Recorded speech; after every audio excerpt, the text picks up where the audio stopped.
Welcome to the Fight with Teddy Atlas. I'm Ken Rideout, joined as always by my partner, legendary trainer and broadcaster, Teddy Atlas. Teddy, good to be with you. Good to be with you, Ken. I see the beard is still missing. Yeah. Okay, that's I think that's good. Yeah, it'll take me another 8 weeks to grow a beard, so you don't have to worry about that anytime soon. No, I'm never worried. Just happy to see you in any form that you show up. Yeah, I'm starting to suffer from quarantine fatigue, that's for sure. I think many people are. And that's part of maybe the casualties that we don't see. We see, unfortunately, the people, God, it's awful, that have lost their lives and had people that have lost their lives to this terrible virus. But then it's the collateral damage that it's also brought, besides the direct damage that the people that have suffered directly from the virus, but the other things that it's caused, where depression, suicides, it's a thing you hate to even say, are up, where, people that are living in abusive situations, now it's worse. It's a worse situation. So it's caused what it's caused directly to the people that have, constricted the virus and gotten sick. But it's also caused all these other peripheral things that are hurting people and hurting us. It's very sad watching people who've built up businesses, especially businesses in the service industry, restaurants, catering companies that they've spent 10, 20, 30 years working towards. And every week they're just watching their business slowly die, going towards this like finish line of week by week. Like, how many more weeks can I survive? Some of them obviously haven't lasted very long, but even the ones who are really well established, just getting closer and closer to like a death march, getting closer to the deadline. And it's hard on everyone. And even to your point, the depression. I mean, I have days where I'm like feeling depressed in ways that I don't normally feel. And it's, so I can imagine people that are suffering real clinical depression, how much this is amplifying the problem. It's very sad. Yeah, absolutely. And, what you touched on, the people that have spent 20 years, 15 years, 10 years, 30, whatever the number, you pick it, you choose it. It's dramatic, it's traumatic, it's too much. Something that they put everything into, for their future, for their kids' future. They were going to hand it over to their kids. I mean, truly, blood, sweat, and tears, Yep. To build these businesses, and now they're going to be gone, some of them. Yeah. All I would say is I don't know. We feel it all together as a people, and if you had, and it's not easy to say this because I'm not preaching to anyone, easily, because I don't have a business like that I lost. We all lose something, but I'm just saying, I hope they don't lose it, but no matter what, the ability that you had to build it doesn't get lost. Yep. That's what I would say. That doesn't get lost. That character, that flame, that determination, that selflessness, that push that you had to do it. That's not, that the virus isn't able to take that away. And that's still there. And that's going to show itself again. Yeah. And along those lines, it's not just the people that have built their own business, but it applies to boxing as well. I mean, all the guys that, we think of boxers, and I think the general public tends to look at boxers and think of like Floyd Mayweather and everyone's rolling in dough. But what about the blue collar guy like an Andrew Cancio who's working at the gas company, hasn't had a fight in months, or any of the other guys that don't have a full-time job, and they're full-time fighters and they haven't been able to even, get into a gym.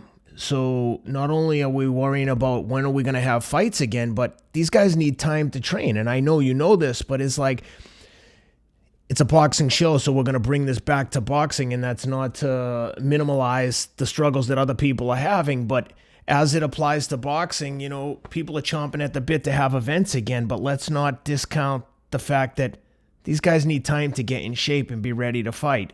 And some guys have the luxury of having nicer facilities, maybe in their garage or access to a private gym, but not everyone has that. So there's a lot of hurdles to get over before we start to see legitimate competitive fights, in my opinion. I hope I'm wrong. I hope it comes back quickly, but I just think that there's a ton to overcome in that department. And one of the fights that's being talked about.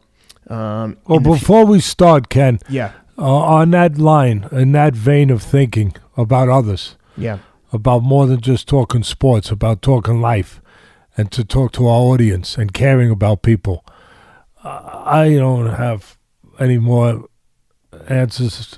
I'd go and give them to you if I did than someone else, or just have what I have to offer. And I would just offer two things. One is, just like in the ring, when those terrible moments can come, the pressure, the controversy, the doubts, the thing that you have to overcome, that wave, of fear and anxiety and darkness that comes over you, that, remember, it doesn't last forever. This will not last forever. And that's the tricky part, is that you get lost in that fog of pressure and everything that goes with it, and controversy, anxiety, and you get lost in it, and you start to think that this is going to last forever. It's not. It's not. It's not. And I would say that to you, to the people out there, okay? And one other thing, and I said it earlier, to all of you, the fighters, the fathers, the moms, the people that have small businesses, the people that work, their jobs to raise their families, that have dreams for other things. All of you have special talents and the capacities to overcome things. You've done it in your life in different ways already. That's why you've accomplished what you've accomplished. You still have those capacities. They're not taken away by this virus. They're still there. When it's all over with, they will still be there. And you will use them again to come back. Let's talk boxing. All right, let's get into it. One of the fights they're talking about in the future, I don't think we have to worry about in the near future, but the Tyson Fury, Deontay Wilder trilogy. Lot to talk about here. Obviously, we had a draw in the first fight, and Fury won one-sided affair in the second fight.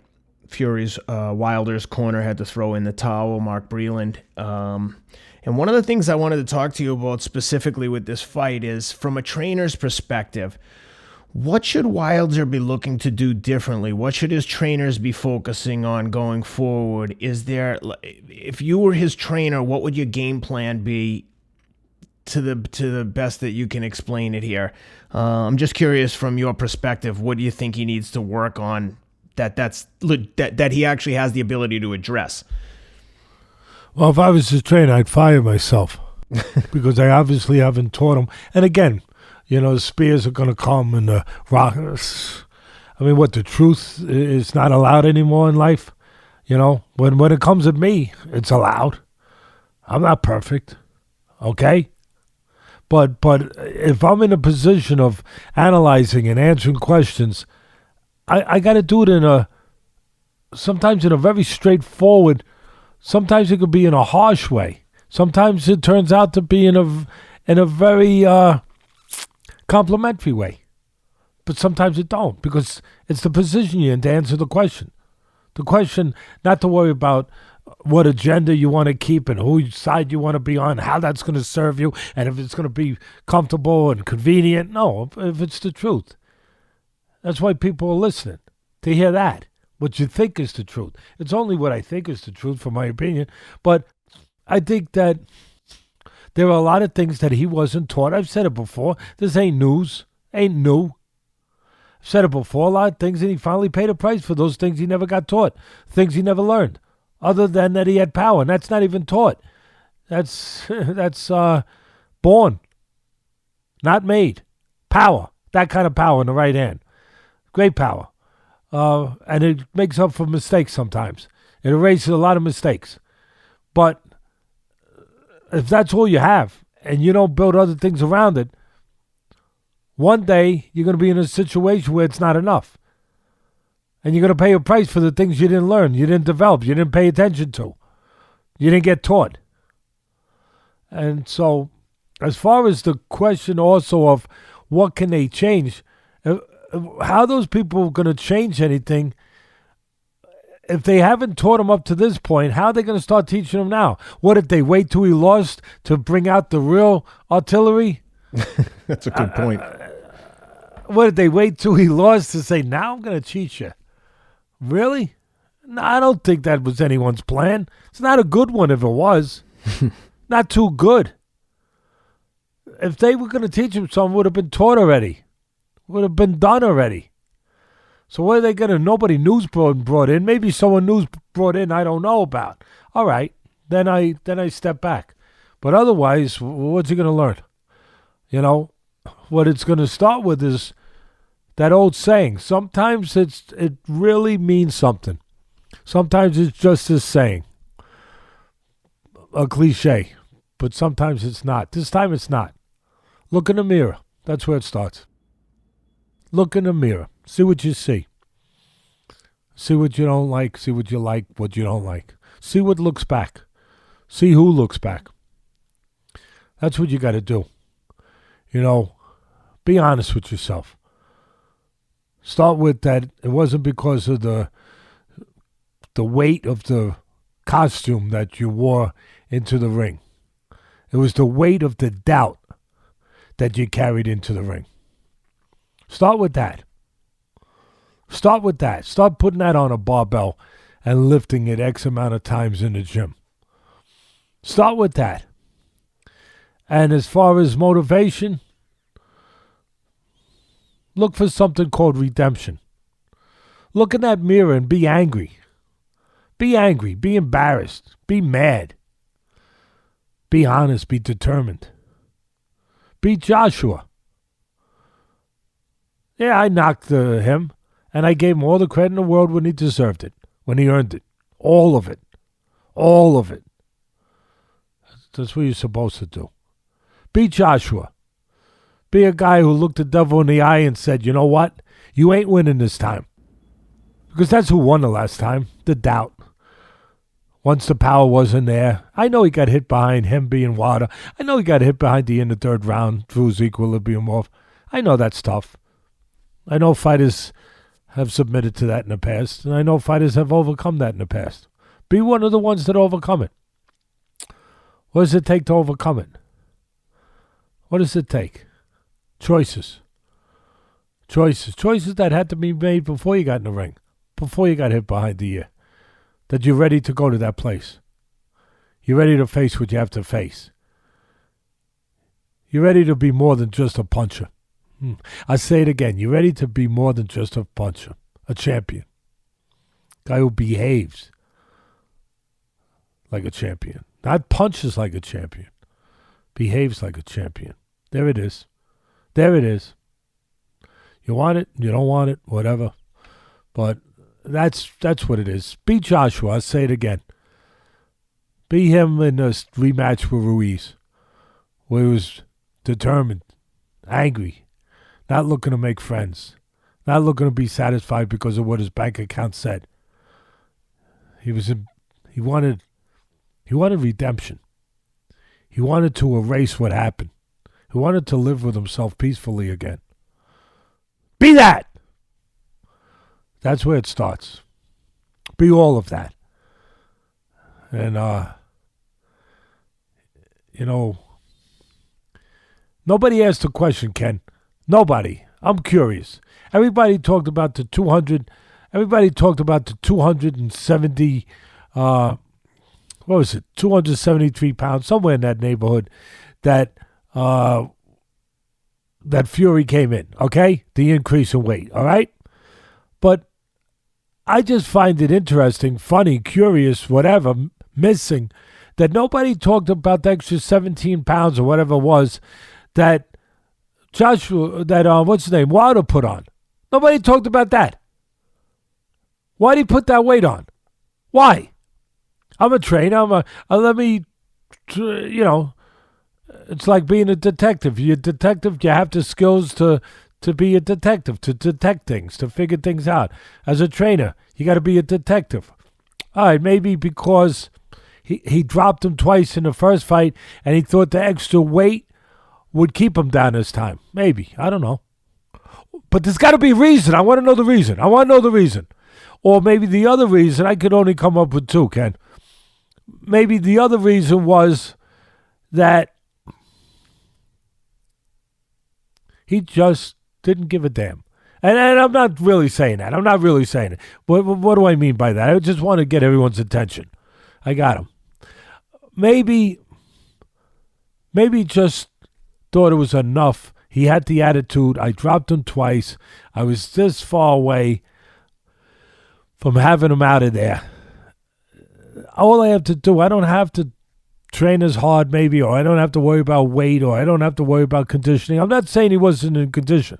I'm just saying I don't have to worry about other things. All I have to do is show up, and sooner or later this punch is going to land again, and I'm going to go home and I'm going to celebrate again like I have before. Maybe he went in there with that attitude. Wrong attitude. It's kind of like in one of those game shows. Wrong answer. Well, really, that's kind of, what's that show? I love that guy. The Family Feud. Is that Family Feud? Family Feud now is Steve Harvey. Yeah, Steve Harvey. I love him. I don't know. I get a kick out of him. Yeah. Yeah. They wrong answer. And then he'll look at him like, did you really, was that really your answer? I get a kick out. Was that, he'll walk away for a minute, come back. That was, you said that? Kind of like that great comedian, Maniscalco. What's his name? Oh, Sebastian Maniscalco or something? Yeah, he's great. Oh, he's hilarious. Italian guy. I mean, I was at I was at a private concert with him, my daughter, before he was known. Yeah. He was just coming out. And he was so fun. And it's like that. Like when he looks at the audience, when he's telling a story about something, he goes, aren't you embarrassed? Yeah, I think that might have been the title of his last special on Netflix, or one of his specials. Aren't you embarrassed? I just love it. But the way he says it, with that, aren't you embarrassed? Aren't you embarrassed? And so, I mean, you can say that sometimes about people. I can say about myself if I was an idiot at certain places. Aren't you embarrassed to say that that's the reason that you failed, or that that's the excuse, or whatever. And what I'm saying is, in all seriousness, is, hey, you better get it together. Be ready this time to fight, to have the right choices, to make the right choices, to fight where you're not looking for help, where you're on your own. Where, what do I mean by that? Of course a fighter's on his own, he gets in a ring. But no, if the attitude was that I'm just going to land a punch, no, then you're not prepared. Then you're not prepared to put the work in. You're not prepared to go to battle, to what's always the possibility when you get into the ring. To be prepared for the utmost, the ultimate.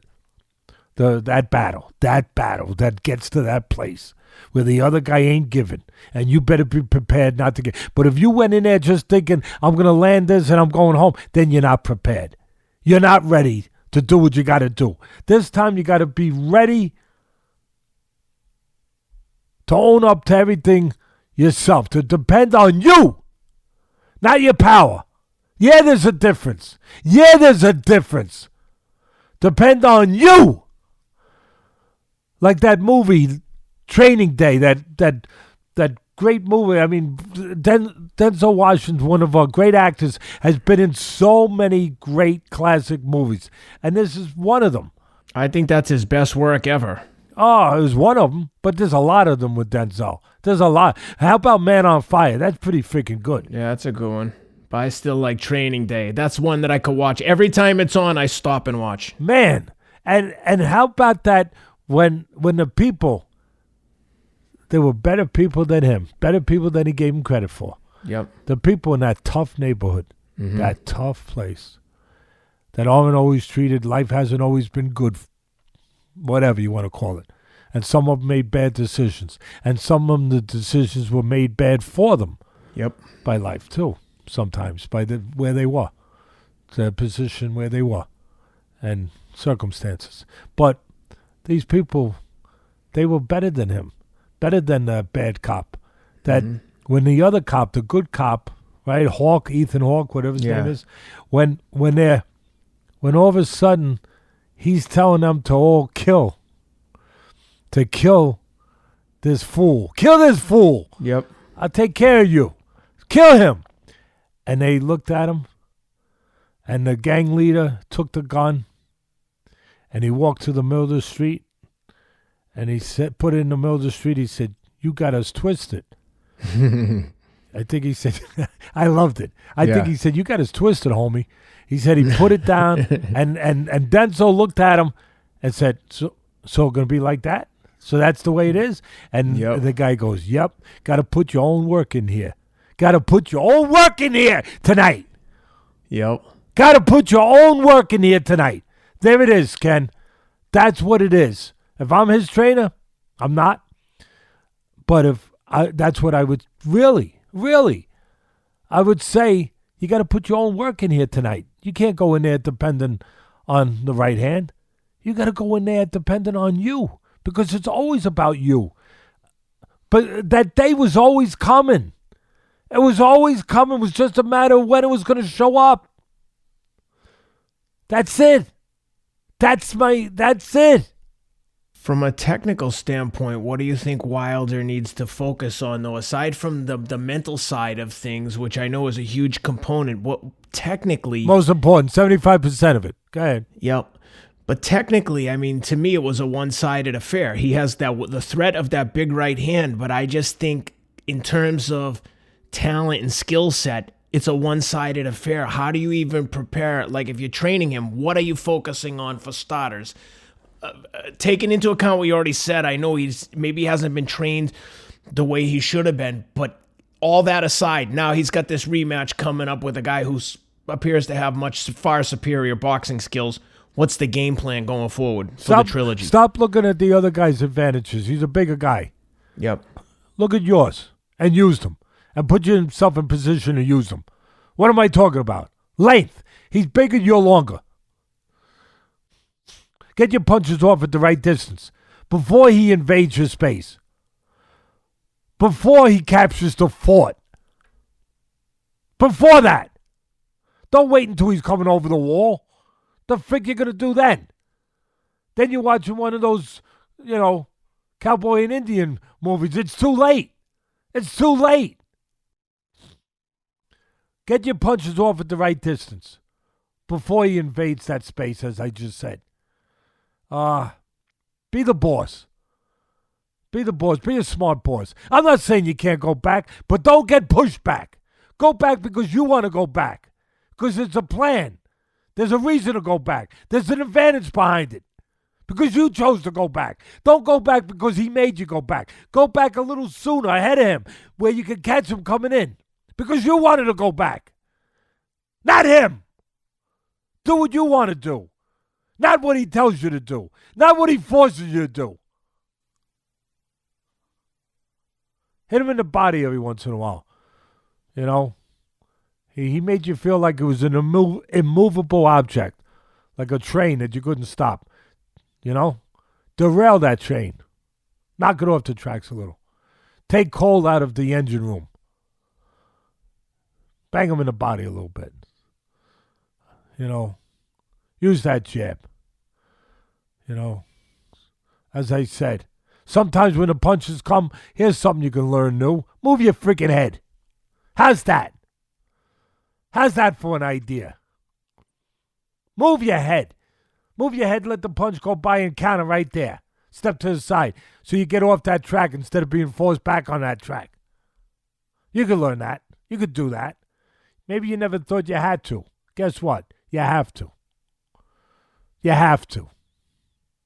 I think a lot of people are dismissing him in this trilogy because of the one-sided affair in the second fight. But I think that people quickly forget how much power he has in that right hand. So it's just a matter of trying to find a way to land it without getting exposed, right? I mean, that's a big matter. Yeah. That's a big matter. It's kind of big. It's kind of a big deal. Customato, the great Customato once told me, Teddy Atlas, you better teach your guy a couple of delivery systems, backups, because a punch is like a bomb.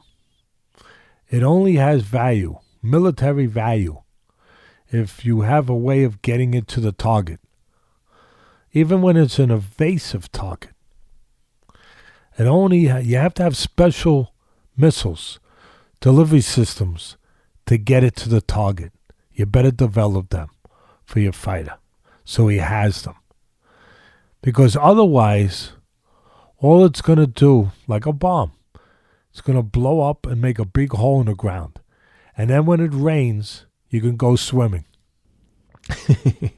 I think what makes this fight so interesting is because, again, how do both guys react when Fury, beat him up badly in the last time out? Does Fury come in a little bit overconfident? Does Wilder do what you describe what Joshua did and look for redemption, get angry, come back? I think there's a ton of variables here, and it's like, yes. I think most people just assume Fury's going to go in there and run him over again.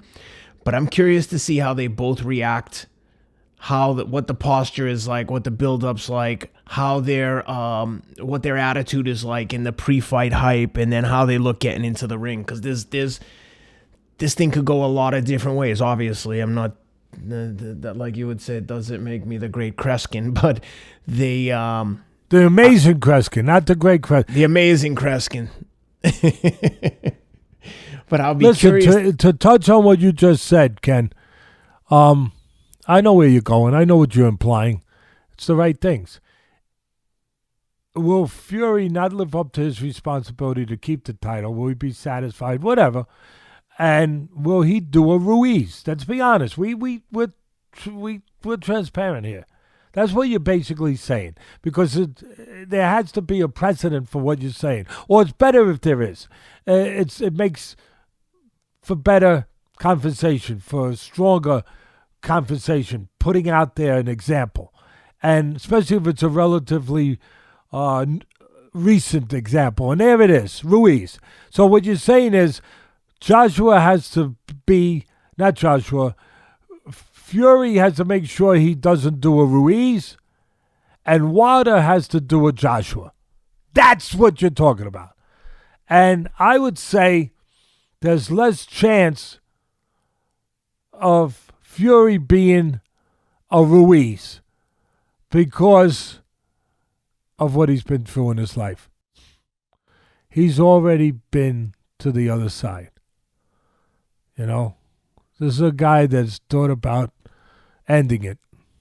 He's thought about giving up the most precious thing we have on this planet, the greatest gift of all, life.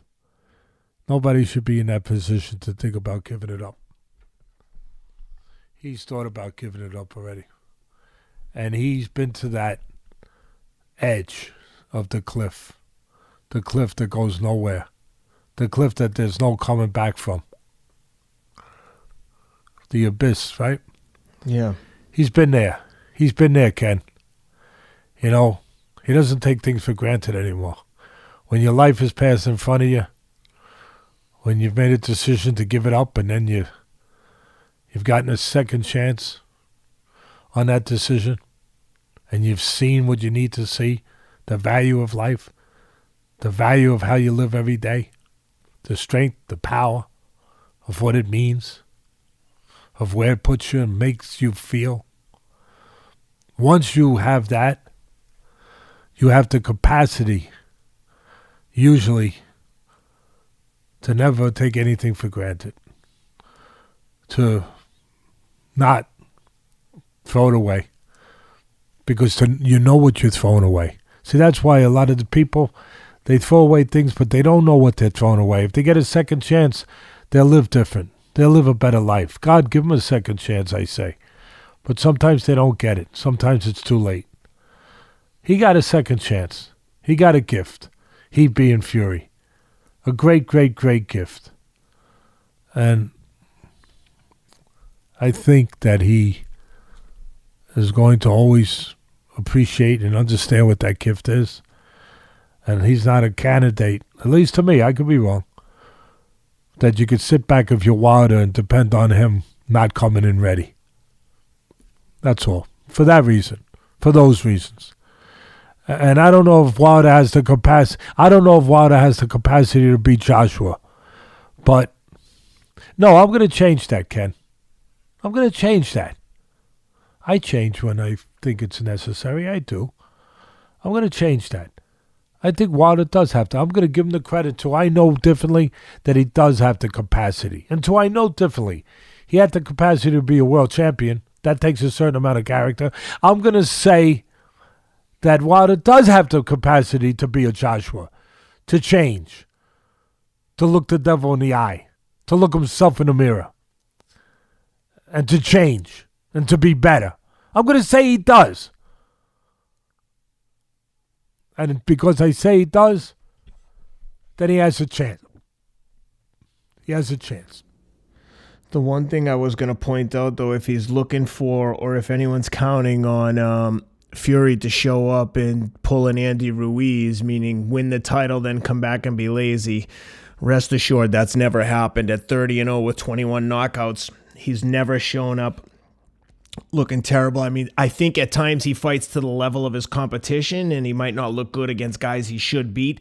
But every time he's been in there for a world title, with the exception of the draw against Deontay Wilder the first time after a 2+ year layoff or whatever the time was, he always shows up for the big fights. And in the last one... You know what, Ken? Yeah. He knows how to win. I'm so glad you said that, Ken. You're a smart man. He knows how to win. Now, I'm going to take it further. He knows how to win when the moment and the money's on the line. Some people know how to do that. Other people know how to win when the pressure's not there. It's great. Don't get me wrong. They know how to win during the regular season, but not the postseason. Yep. He knows how to win in the postseason. That's something that they always said Andy Reid didn't know how to do, until he did it. Yep. Or Schottenheimer, the coach, the great Kansas City coach, for so many years, he would win. He would dominate during the regular season, but then he would lose in the postseason. He didn't know how to win when it was on the line, when the money was on the line. There's a talent to that. There's a specialness to that. There's something to that.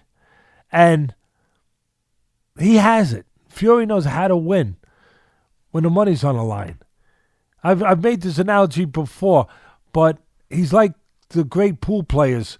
Willie Mosconi, one of the greatest pure pool players of all time. Pure shooter. Unbelievable. I mean, nobody's beaten him. He run 10, 20 racks in a row. Whatever, I don't know exactly, but I'm just saying, I'm making a point. And he wouldn't miss a shot. And then you had this kind of almost carnival barker, this junkyard dog, this guy that was named Minnesota Fats, the Fat Man. The Fat Man. Movie made about him. Yeah. Movie made about it. That's pretty good when a movie's made about you, right? Yeah. And he'd come in. He couldn't run 20 racks, but he could handle the pressure. When the money was there, he got serious. Something changed. He could handle everything that went with that pressure. There's pressure when money's there. There's pressure. And all of a sudden, he'd get under Willie's skin. Hey, don't miss that shot, Willie. What? No, I'm just saying, don't miss it. I know you won't miss it. What's that, lint? Is that lint that's on the felt there? Oh, all right, that won't bother you, that little piece of lint. It won't, what? And now, you scratched. Oh, all right. And then all of a sudden, Minnesota had his run. He had his moment. The fat man. He wasn't as good, but he was better than good when the money was on the line. Yeah. There's something to that. Mm-hmm. And you're right. I'm so glad you brought it up. Fury has that. He has that, and he knows he has it. He believes he has it. That maybe that's something that Michael Jordan has. Everybody's watching this right now. It's probably one of the most watched thing in the history of TV. You talk about timing. Can you imagine bringing out this documentary 20 years later? You do this documentary on arguably the greatest athlete or one of the greatest athletes, one of the greatest, if not the greatest basketball player of all time, Michael Jordan, and you bring it out when there's a pandemic where nobody can watch live sports. And you bring it out where the only thing to watch is this. Yeah. The only thing new is this. In sports, that is. In sports. And, oh my God, you talk about a captive audience. Everybody's watching it. But what am I making a point at?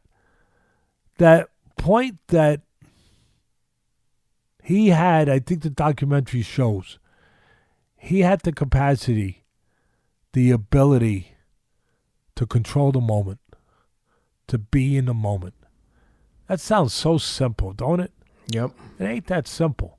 The biggest moment of your life, Ken, you're on a stage, lights everywhere, you can't hide. He didn't want to hide. He looked for it, he embraced it, he asked for it, he begged for it, he lived for it, he trained, he prepared for it, he believed for it.